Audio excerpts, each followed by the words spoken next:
ఇటు వచ్చా గురుగారు ఇట్లా రా ఎస్ఐ గారు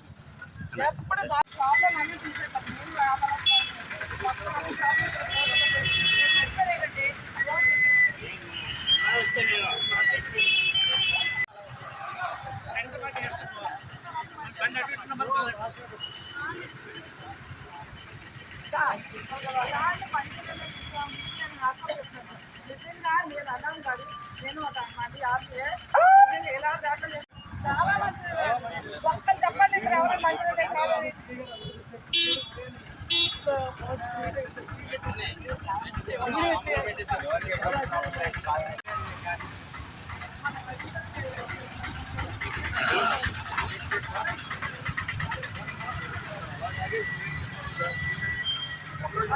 వచ్చినటువంటి ప్రజలందరికీ విజ్ఞప్తి, ఈ రోజు నుంచి కరెంట్ మార్కెట్ లో ఈ 2 వీలర్ పార్కింగ్ రోడ్ మధ్య మార్గంలో ఇవ్వడం జరిగింది. కాబట్టి దయచేసి ఈ సదుపాయాన్ని మార్కెట్కి వచ్చినటువంటి ప్రజలందరూ వినియోగించుకొని పార్కింగ్ కి ఎటువంటి ఇబ్బంది లేకుండా చేయవలసిందిగా కోరుతున్నాం. షాప్ యజమానులకు అదేవిధంగా ఈ కరెంట్ మార్కెట్కి వచ్చినటువంటి ప్రజలందరికీ విజ్ఞప్తి,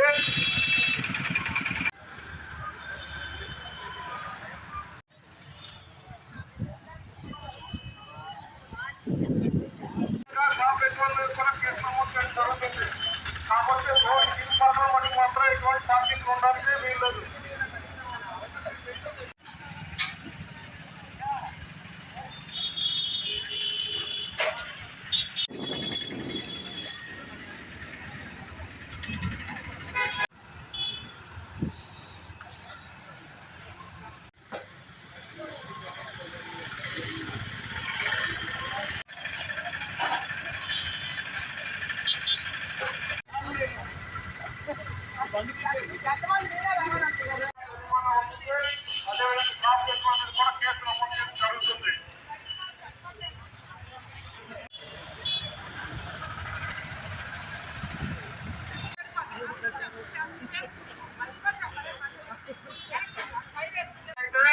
మిమ్మల్ని కోర్టుకు లాగడం జరుగుతుంది.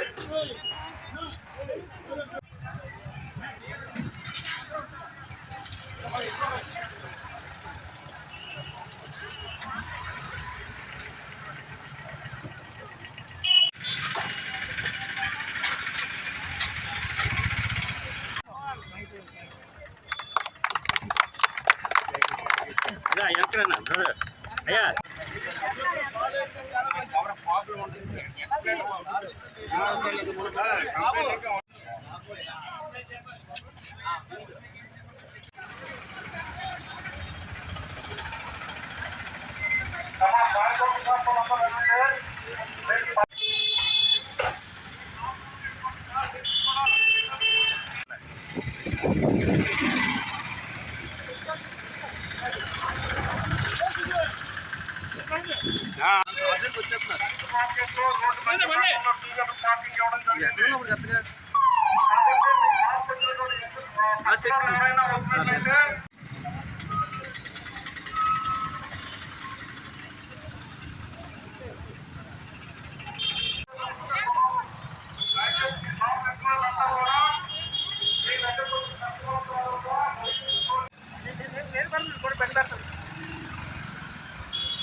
గాజువాక ట్రాఫిక్ సిఐగా నేను బాధ్యత తీసుకుని 2 నెలలు అయింది. ఈ 2 నెలల కాలంలో మొత్తం గాజువాక ట్రాఫిక్ అంతా కూడా స్టడీ చేయడం జరిగింది. అందులో భాగంగా ముఖ్యంగా మన Kavitha market, Rajiv Gandhi market, Rajiv market దగ్గర ఉన్న మార్కెట్ 2 కూడా ట్రాఫిక్ ప్రాబ్లం అనేది చాలా సివియర్గా ఉంది. ఎందుకంటే పబ్లిక్ రావడం, వాళ్ళేమో కొనుక్కోవడం కోసం ఇబ్బంది పడటం, ఈ జామ్ అవ్వడం చాలా ఎక్కువగా ఉన్నందువల్ల ఇక్కడ ఉన్నటువంటి వ్యాపార వర్గాలతో చిన్న చిన్న అందరితో కలిపి మేము చర్చించిన తర్వాత ఈ మార్కెట్కి ఒకసారి ప్రయోగాత్మకంగా 2 వీలర్స్ అన్నీ కూడా మధ్యలో పార్క్ ఇచ్చినట్లయితే ఎట్లా ఉంటుందని ఒక ఆలోచన వచ్చింది. ఆ ఆలోచన ఈరోజు అమలుపరచాం. ఈ అమలుపరిచిన దాన్ని బట్టి చూస్తే ప్రజలు, ముఖ్యంగా ఈ షాప్ యజమానులు, చిన్న చిన్న వర్తకులు అందరూ కూడా చాలా సంతోషం వ్యక్తం చేస్తున్నారు. ప్రజలు కూడా ఇక్కడికి వచ్చి మార్కెట్ చేసే వాళ్ళు కూడా అందరూ కూడా సంతోషంగా ఫీల్ అవ్వడం వల్ల ఈ చేసే ప్రయోగం సక్సెస్ఫుల్ అయిందని మేము కూడా భావిస్తున్నాం. కాబట్టి అయితే మాతోనే కాకుండా ముఖ్యంగా ఇక్కడికి వచ్చిన గాజువాక ప్రజలందరూ కూడా సహకరించాలి. అదేవిధంగా మార్కెట్లో ఉన్నటువంటి షాప్ యజమానులు కూడా సహకరించి మేము ఏదైతే ప్రవేశపెట్టిందని దాన్ని ఆచరణాత్మకంలో కూడా కరెక్ట్గా చేసినట్లయితే మరి ఈ కంట్రోల్ మార్కెట్లో పార్కింగ్ బాగుంటుంది. పార్కింగ్ బాగున్నప్పుడు ప్రజలు కూడా కొనుక్కోవడం వాళ్ళకి ఈజీగా ఉంటుంది, వ్యాపారస్తులు కూడా వ్యాపారం బాగా అవుతుంది. కాబట్టి ప్రజలు, వర్తకులు అందరూ మాకు సహకరించినట్లయితే ఇంకా బాగా మార్కెట్లో ఇది ఇంకా బాగా చేస్తాము. ఈ రూల్స్ బ్రేక్ చేసిన వాళ్ళు ఏమన్నా ఫైన్లు కానీ? అవునండి, యాక్చువల్లీ అప్పుడు మేము పెట్టిన ప్లేస్లో కాకుండా వేరే దగ్గర పెట్టినట్లయితే రాంగ్ పార్కింగ్ కింద మేము చలనాలు వేయడం జరుగుతుంది.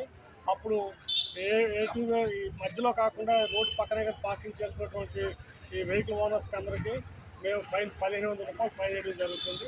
అంతేకాకుండా ఎవరైతే ఈ షాప్ ఓనర్లు వాళ్ళ షాపుల ముందు అలౌ చేసినట్లయితే వాళ్ళ మీద కూడా కేసులు నమోదు చేయడం జరుగుతుంది.